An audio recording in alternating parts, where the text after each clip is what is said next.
when people are faced with fatality, they forego their typical routine social engagements, and they forego their need to be entertained, and they forego their comfort zones in their world, and they have to actually get clear that they want to live.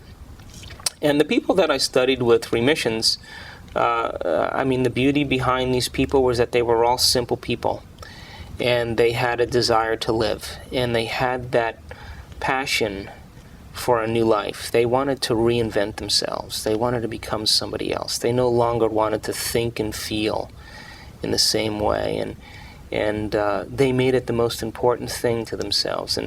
And we could actually change our brain just by thinking about it. Neuroscience has proven that enough. So they believed that their thoughts created their condition, that their reaction to the environment, chemicals of stress, we all know, are what pushes the trigger or pulls the trigger that creates disease in the body. And most adult onset diseases are created from the chemicals of stress, cortisones and adrenalines.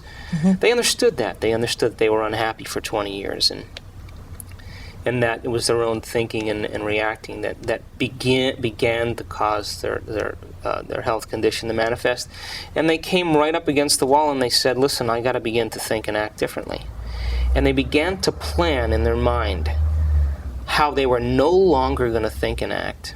Because they recognized how they had been and the direction it took them in. And of course, based on what we said, the fact that they were inhibiting the typical thought processes and the typical actions, they were no longer firing the same circuits. Mm-hmm. And they didn't revisit that same attitude. So the old self began to fall apart neurologically.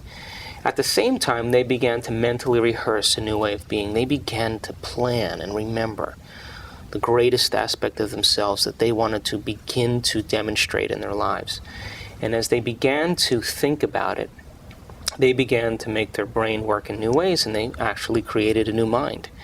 In the process of doing it, they had long moments where they were so involved with what they were thinking about that they lost track of time and space. They had no idea how much time went by. And of course, when we were able to do that, we moved from the state of survival to the state of creation. And survival is where all your attention is on the body, the environment, and time. When we live in survival, we're addicted to the environment, we're addicted to our body, and we're certainly addicted to time. But in true creation, when we're involved in creation, when we're enjoying the moment of being the idea in and of itself, there comes a moment where we forget about ourselves. And of course, when you forget about the old self, that's the moment that a greater mind can move in.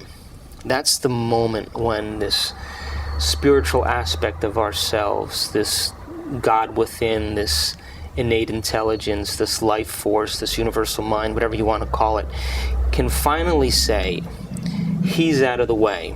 Mm-hmm. She's out of the way. I can begin now to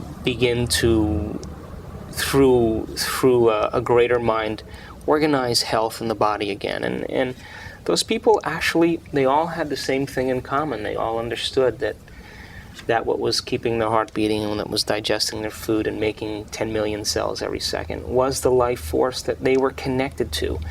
And they wanted to give it some orders or some directions, and they wanted to become somebody else. And then they wanted to surrender and get out of the way and let this greater mind do the healing for them. And I think this greater mind gives life to whoever we're being. Certainly, if your thinking brain and your body has a certain set of circuits in place based on your genetics and your experiences and things that you learn, that greater mind gives life to you, just like it gives life to me, that gives life to the holy man, mm-hmm. that gives life to the white person, the black person, the Hispanic person, that gives life to all beings, independent of culture and race and gender and thank God, gender and creed and age and social status and political beliefs. It's an objective mind, and they developed a relationship with it. They took the time, every day to give thanks that they were alive. And I think when we acknowledge this greater mind, I think that it begins to work for us in very unpredictable ways. We're basically been talking about we're all born equal in our ability to do that. We're all born. If we choose. We're all born with the same material. Yeah. Okay, we'll take a break, and when we come back, I'd like to talk more about, you use the rehearsal word, what it is you do in the morning. With that, stay with us.